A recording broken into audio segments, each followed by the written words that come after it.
The vision board queen is here. Miss Debbie, how are you today? I'm amazing. Thanks for having me. Oh, it is really an honor. Is such an honor. And it's so funny, as we were just speaking, how small the world is with Clubhouse, and met you on there just not even a week ago, maybe 4 or 5 days ago. And as soon as I heard you speaking and I took a look at your profile, I was like, what in the world does she do? And the only other time that I had ever heard of somebody that built a business off of vision boards was in a course that I was taking, and it's called Digital Course Academy. And one of the women who had created a course about vision board parties. And I said, what in the world? Who in their right mind would do that? Nobody can make money do it. It's incredible what you've been able to do. But before we get into the whole vision board, and I got a whole lot of questions about vision and then the board and putting them together and the things to do, take us back a little bit, because I know you have a 30-year career that you had before you even started your current company, Dare to Declare. Take me back a little bit, Debbie, and just how did this all come to be? Because this is so fascinating.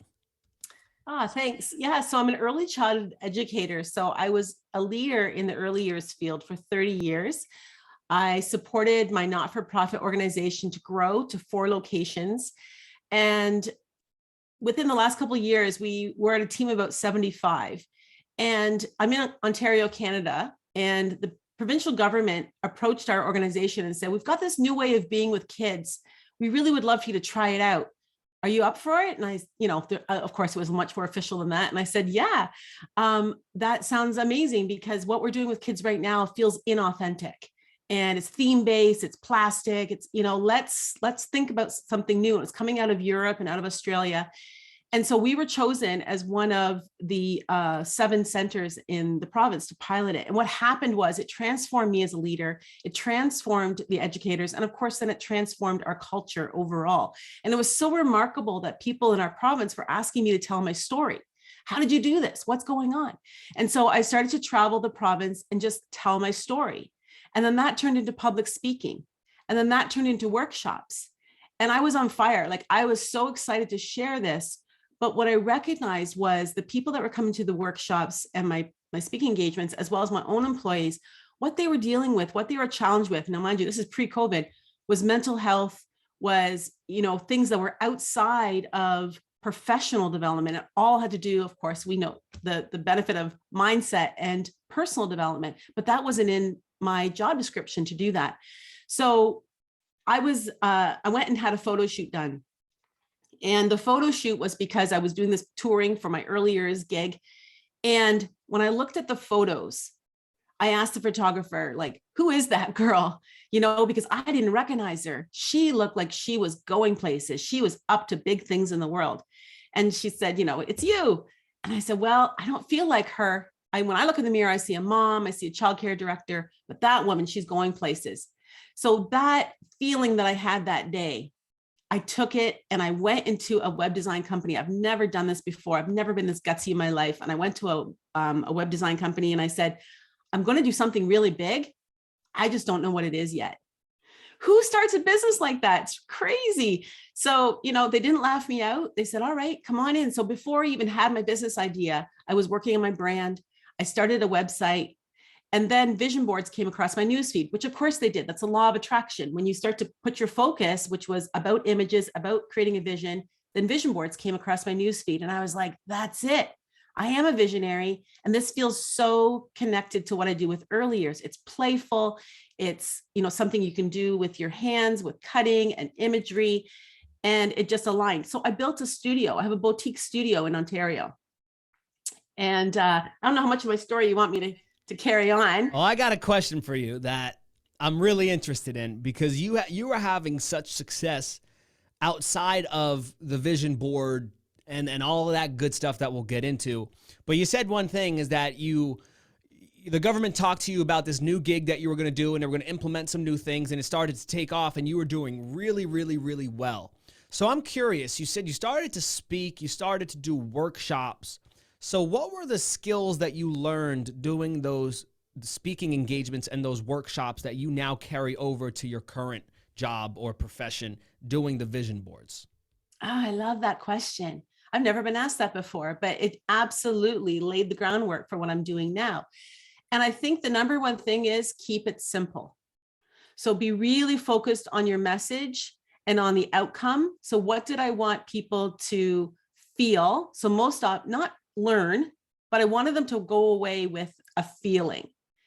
And so I learned through trial and error, like, my PowerPoint was I had things spinning and colors flashing and all this stuff going on. But that's when PowerPoint was just coming out, right? And I animated everything and it was so complicated. And I just needed to just scale it back, tell stories, tell my story, make a connection with people in the audience. And that definitely has helped me in my business. Oh yeah, because I think sometimes even in my own life right now, in my current profession, I'm an entrepreneur on one hand, and then on the other hand, I'm in the United States Army. And sometimes it's hard to be like, oh man, I really want to chase this entrepreneur thing. But sometimes it's really hard to be present and be like, okay, I am learning things here that will set me up for success down the road. So I just love how you were able to identify those things. And yeah, speaking and workshopping has led perfectly into what you're doing here. So I'm curious, when you think of what the word vision means, what comes to your mind? Magic. And I know that sounds like pixie dust and elusive, but it's a feeling where it's something bigger than yourself. And I'm a Christian, so I believe like it's divine. It's something that's beyond what we're humanly capable of even imagining. And so I've been told, and I took this as the highest compliment. Someone said to me, you know what you are? You're the vision whisperer. And I was like, oh, yeah, I love that. Right. So just pull it out because it's in there. But so often we don't have the courage to articulate it and to bring it out. And so I love being the vision whisperer, but it's something that's already within, but that when it manifests, it's been divine intervention. So there's so many people that are probably listening to this right now, and they're like, okay, Debbie, I get it. Like vision boards, cool. We all got a vision, duh. But the one thing that I know is that there's very few people that have actually tapped into their vision for a couple of reasons. Number one, their environment, the environment that we surround ourselves in, social conditioning. It just crushes our dreams and our hopes, and we're just told to be like everybody else, be average, and do nothing special with your life. So walk me through maybe a couple of steps that I could take to begin to identify that vision, because in a crowded world, that is such a hard thing to do. So what are some simple steps that I could take to begin to identify that vision? I'll tell you what not to do, which is something I used to do, which was more prescribed. So most vision board workshops, and even some people that do it really well, they talk about 7 life areas. Now I use those as a reference, but not on the front end. And most people do it on the front end.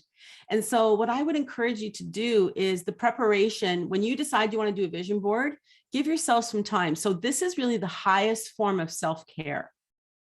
So time is your resource. So don't rush it. It's not, I know people talk about a vision board party, but it's so much more important than just like a paint night.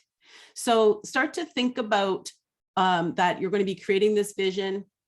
Create space, time that you're not going to be interrupted. Have lots of space so that you can get creative. I'm a big proponent of paper, because when it's in the hand, it's in the heart. And people will say to me, Deb, I can't get magazines. It's COVID. I remember having one person lives in Russia, right? He was one of my clients. He's like, how am I supposed to do this? And I said, the law of attraction doesn't start working from the moment you're done, completed your vision board. Let's get it working right from the beginning so that you start trusting that the images that you need for your vision board are going to manifest for you already before.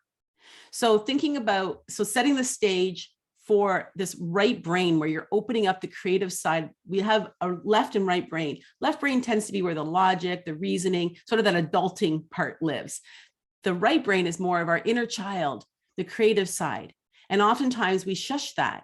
And what I would encourage, and I encourage my clients to do, is open it up by playing music. Maybe you want to diffuse oils. And as I said, create an environment that's comfortable. Get the materials that you want, like magazines, and not just magazines. You might want to look at flyers that come to your house. I don't know if you get junk mail like I do, like sometimes actually advertisements. That's why advertisers do their job. They create the best images because they're looking and to lay out what's possible for your best life. So in fact, I often say the magazines, it's not the articles that are the gold, it's actually the advertisements. Go to secondhand stores.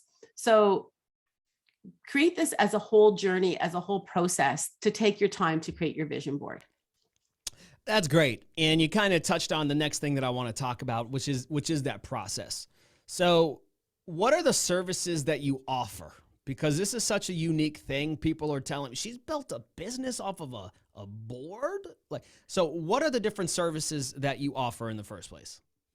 Yeah. And if you permit, I'm just going to go back a minute here and pick up my story where I said, please. I actually did both. I was still in my early years role and doing vision board workshops on the weekends. And then I was speaking at an event and a woman said there, another speaker said, "What's the price you're paying for not following your dream?" And I thought, ooh, it's too high.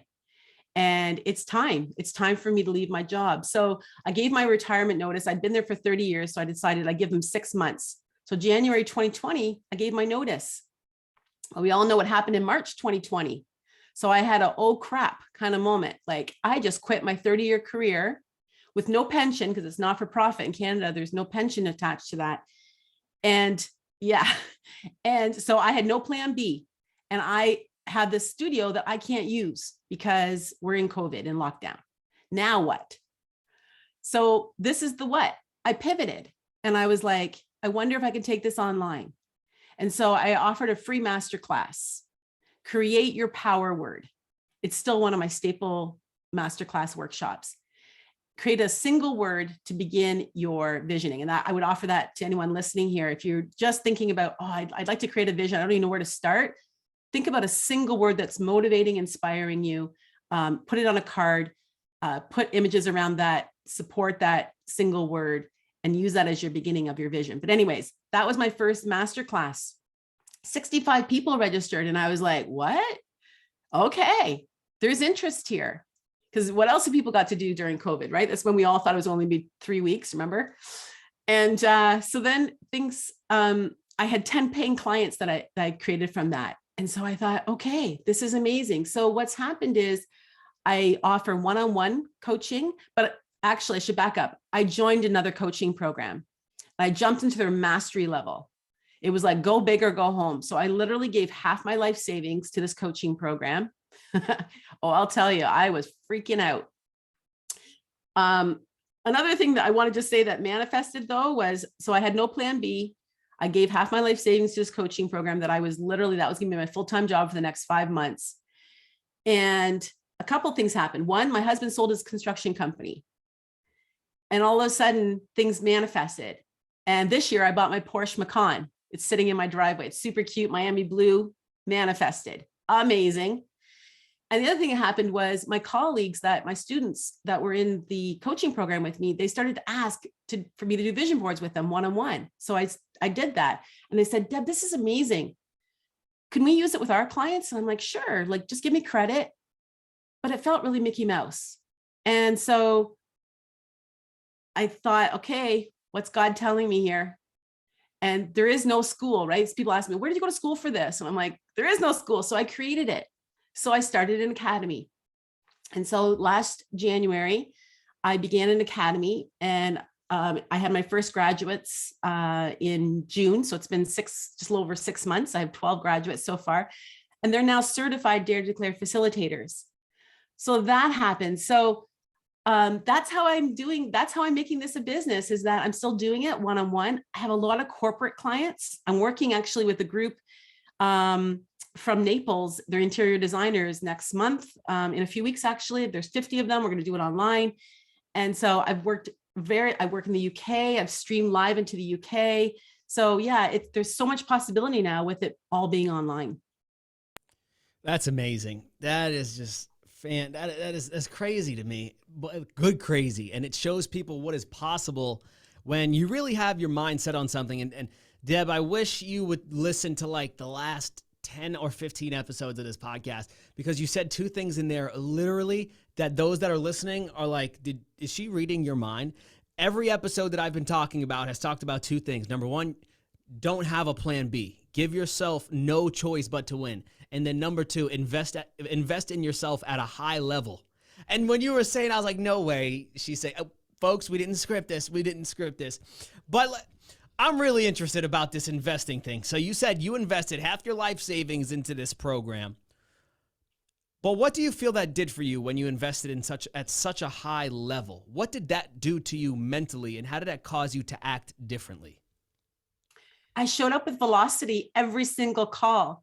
They had workshops at 4:30 a.m., right? And there's people that were 9 a.m. and they weren't showing up. I was there at 4:30 a.m. with my coffee in hand. I was all in. Any opportunity there was, whether it to be in a pod on LinkedIn, any additional training, I just ate it up. So because I had financially invested, I was there mentally as well. And I was just really, really, like I said, all in. It also made me want to get the most out of it for myself. So I did the hard work. I did the heavy lifting. So I wasn't leaving any stone unturned. So it was a tough year as well emotionally because, I thought I'd taken care of that in therapy. Nope.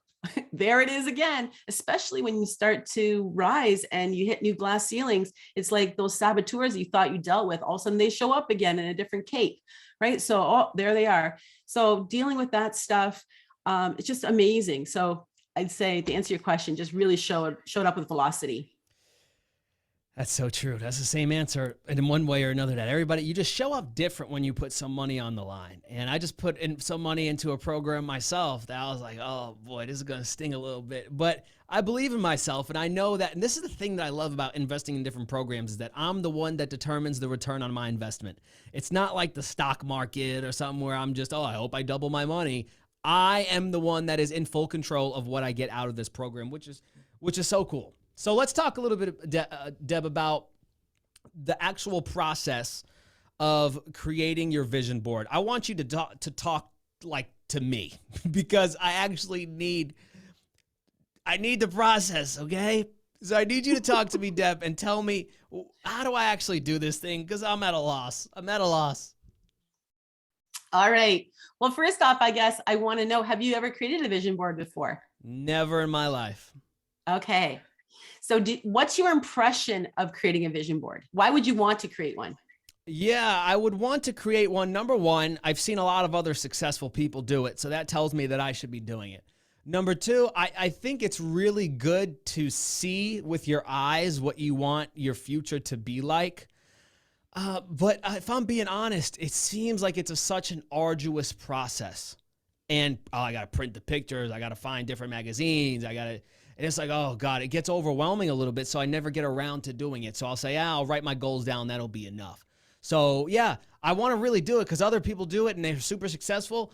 And it's something that's cool. And I think it'll be really good to finally do a vision board. Yeah, awesome. So think about this yourself. Like you said, you wouldn't necessarily just think, well, I need some coaching. I'm going to coach myself. So if you're hiring someone to do a vision board, you're expecting that you're going to have someone that's going to hold you accountable, but support you through the process. That, you're like, yeah, this is the date and I've invested the money. So I'm going to make the time, even though it is arduous and, time consuming. Yes, it is, but it's so important to do it. So most people think of a vision board in this regard, these three words: have, do, and be. So what do I need to have, or what do I want to have? I want to have the big house. I was talking to a gentleman today. He wants to have a Lamborghini. Cool, right? He wants all these things. And again, there's nothing wrong with that. And I'm going to talk about that. We live in a world that's material. I'm in a house, we're in a room, but that's where most people start, is what do I want to have? And then they're getting to the do, which people burn out, right? What am I going to do to have that stuff? And they're hustling. And then I'm going to be happy. And how often have you heard people? I remember having a woman in my workshop and she had really invasive surgery and to be thin. And she was in just tears. She goes, I'm not happy at all. So we flip it on its head. And so the way when I do a Dare to Declare vision board is that we start with the being. Who do you get to be? Who's the best version of Devin? And then we look at the 7 areas in terms of your finances, in terms of your vacation, and in terms of relationships, in terms of spirituality, in terms of what do you want to learn about. So all 7 areas, we look at you and your being through that lens. And then, and not to confuse, I think most people also confuse vision boards with goal boards. I distinguish the two. A vision board, as I said, requires divine intervention. And people, when I have them do it, they'll say to me, Dad, that's not realistic. That's crazy. How's that going to happen? And I'm like, yes, now we're getting somewhere. If you don't know the how, then we're on the money for a vision. The how, the doing, is in the goal setting. That's where we get busy after the vision board. And then the have, the abundance, shows up when we're in this way of being and we are in habits, in good habits, daily habits towards our goals. The abundance shows up. Oh, that's good. So focus on the being first, and then the doing, and then the having. That is so countercultural, and that's why I love it so much. It's people very rarely start with that, the being, and that is so cool. That okay, I want to take this in another direction for a second, Deb, because I'm thinking about this, and I know that there's some people that are listening that are thinking, okay, I hear it all, but does it really work? Do you have either a personal example or any examples from clients potentially of how what you put on that board actually manifested? Yeah, absolutely. So I'm going to be sharing a testimonial tomorrow. She's in my accountability group. So she's a fellow student in my coaching program. She's also one who would ask me to do a vision board with her. And I worked one-on-one with her last year. And we haven't seen each other for 2 months because of Christmas. And we had just taken a break. And she came on the call. She's like, Deb, I gotta get off early, but I gotta tell you this. I'm like, what? She's like, my whole vision board has manifested except for one area. She's like, I have the relationship. I've got the job of my dreams. Like, she's coaching, but she's coaching within a corporation, but the corporation is actually also has to do with coaching. So it's like, yeah, it's just, and she's working with mentors and bosses who are challenging her in such an amazing way. Like, she's just growing every day. She just loves her job. So everything is manifested. She goes, there's one picture on the corner that hadn't manifested. And it's a man standing on the stage with a microphone. And she's like, but I still want to tell you. She goes, but yesterday my boss came up to me and she said, we're going on a corporate retreat. And the whole, like, we're flying, I forget where they're going, like Dallas or something. And she said, my boss came up to me and she said, hey, have you got 3 hours that you can give at that retreat? Because I really want you to give this talk to about 100 people. Bam! You can't make that up. You can't make that up. Nope. She's like, there it is. That's the last piece. My vision board has fully manifested. That's beautiful. Wow. And it happened so quickly that her vision board manifested. It's not like it took her whole life.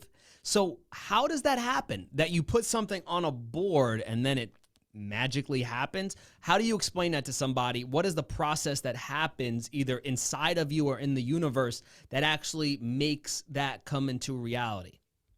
No, that's a loaded question. So first I want to start with the time frame that you asked me. So most people say, well, that again, it's not realistic. Like, do I just put stuff on for 1 year? Now, here's the thing. I want you to put stuff on that is like a 10-year plan. But I'll guarantee that within a year, you're going to want to do another vision board. So it's like, if you put the boundaries of it only being 1 year, again, it's like you're putting shackles on the universe, on what's going to actually manifest, what's going to be sent to you. So, and then you asked me about how does it work? So some people have the idea as well that, I'm going to put it on, I'm going to put this stuff on a board and then I'm going to bring it home and, hope for the best. And I'll tell you that sometimes that works. I've heard stories of people that, put something, they put it in their bedroom drawer, this image or this something that they wanted. This one lady, actually, she said, I will meet the man of my dreams and marry him in Paris. This is one of my clients. Now it took, I forget, like 10, 15 years, but she said she was on a trip with her girlfriend in Paris and her girlfriend said, hey, there's a guy that I know, a mutual friend. Do you mind if we meet him for dinner? Well, the rest is history. They met, developed relationship and ended up getting married there. But it took 10, 15 years.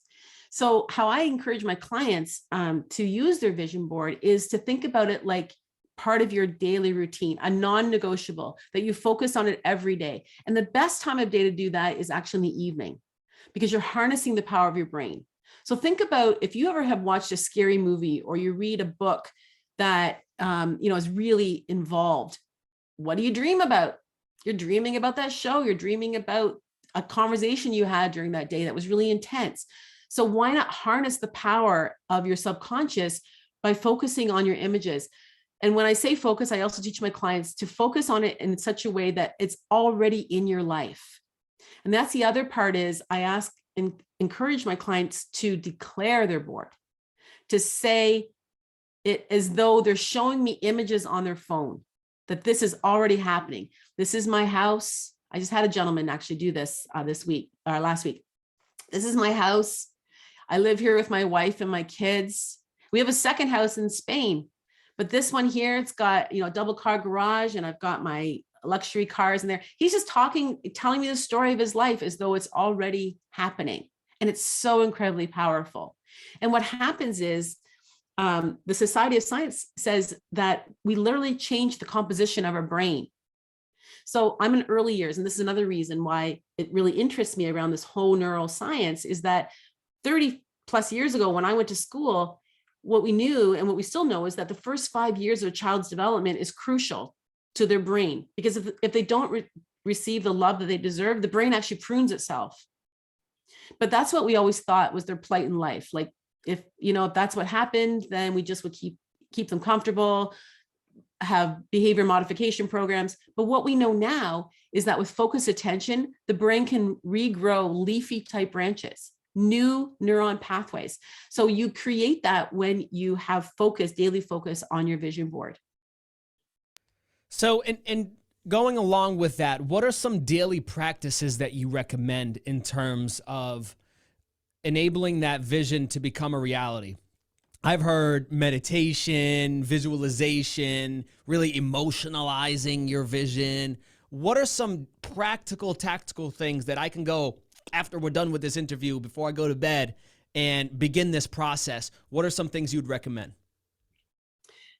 So I am 100 miles an hour kind of girl, and I usually am multitasking. So in fact, I used to put my vision board, now it's behind me. You can see it here in my office, but I actually used to put it behind me on the back of my toilet so that when I was brushing my teeth in the mirror, I could see it. So that, because I brush my teeth twice a day, right? At least. So then I would see my vision board in behind me as multitasking. So what I would say is taking time with your vision board. I recommend, whatever feels friendly to you, but I do in a clockwise motion. I take in each of the images. It's called the Ken Burns effect, like this movie camera kind of zooming in and zooming back out, but feeling each of the images as though you're there. So the reason why you chose that image, maybe your vision is to learn to play the piano.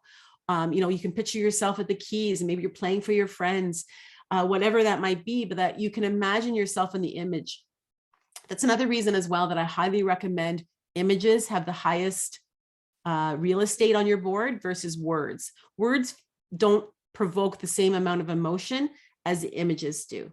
So that's the one practice. The second would be to combine it with affirmations. And again, I get this from my amazing mentor, Jack Canfield, who co-wrote Chicken Soup for the Soul. He and Bob Proctor both have the same protocol that starts off with, I'm so happy and grateful now that, and then you fill it in. Now, many people do affirmations, but it's not connected to anything, right? Like I am beautiful, I am whatever it might be, but it's that much more powerful and it gives your vision board rocket fuel when you connect it directly to your vision and your vision board. Well, I like that. You're really getting me. You're really getting me there, Deb. You're really getting me to want to create one, and I'm going to do it, damn it. Because this is too cool, and it's too good of a thing to not take advantage of. There's been way too many success stories in this world of people drawing up the exact house they want on a vision and just making it become reality. It's unbelievable.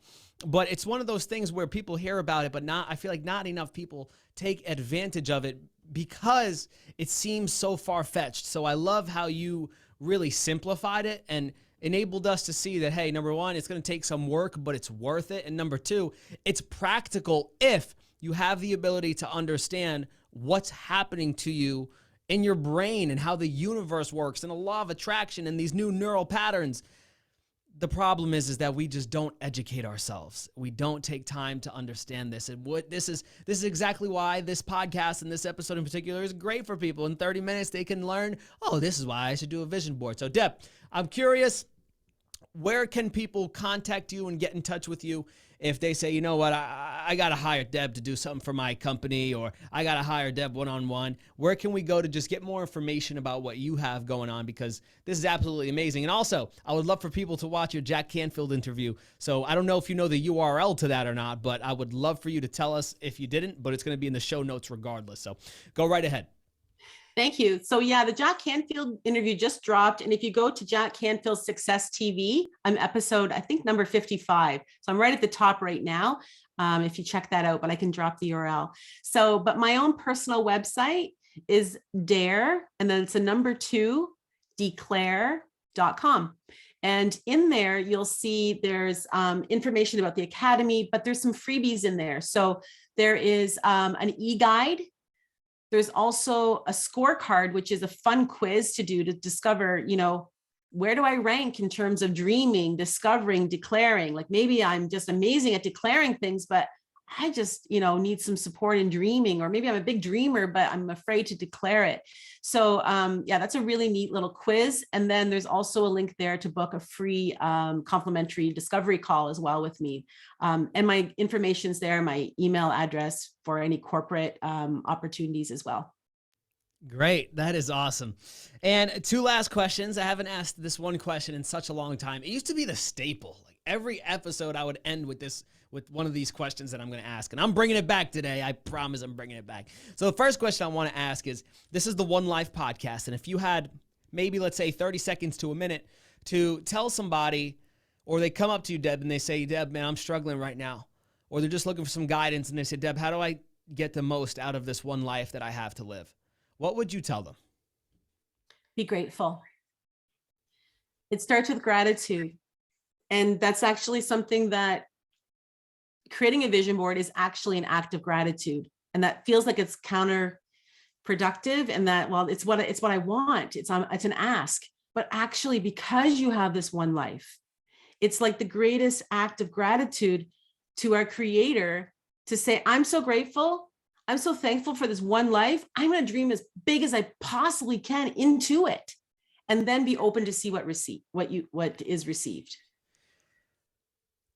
That blew my mind. But I never thought about it like that. I never thought about that. Actually, asking and putting this vision out there is the highest form of gratitude. That is enlightening. Man, oh man. Who knew that a vision board expert would have came in here and dropped these bombs on me, Deb? But anyways, the last question that I have is, when all is said and done and you've had all the success that you've had and the life that you've lived, and you're sitting there 95 years old and you get to look back on your illustrious life, what will the legacy be that Deb leaves behind? I hope, like, is it Maya Angelou says, that people won't remember what I said, but they'll remember how I made them feel. And I want them to feel hope and love and connected. Simple. I love it. Well, Deb, this has been a real treat, and I've learned so much. And I know everybody listening I'll probably get a couple of messages about this one, because you lit it up in here. This was such a unique topic. I've never had anybody. I had one other person, probably about episode 10 or 12, come and talk about vision. But I love how you took it that extra step further. And I look forward to staying in touch with you. I know that we will on Clubhouse and so forth. So Deb, just thank you so much from the bottom of my heart. And I cannot wait to see the work that you continue to do and the lives that you continue to transform. Thank you so much. This is an amazing opportunity. I love your energy. I got to feed off of it. And I just feel really grateful for, I mean, this quick friendship, but it feels like you said it's going to be a lasting one. So thank you.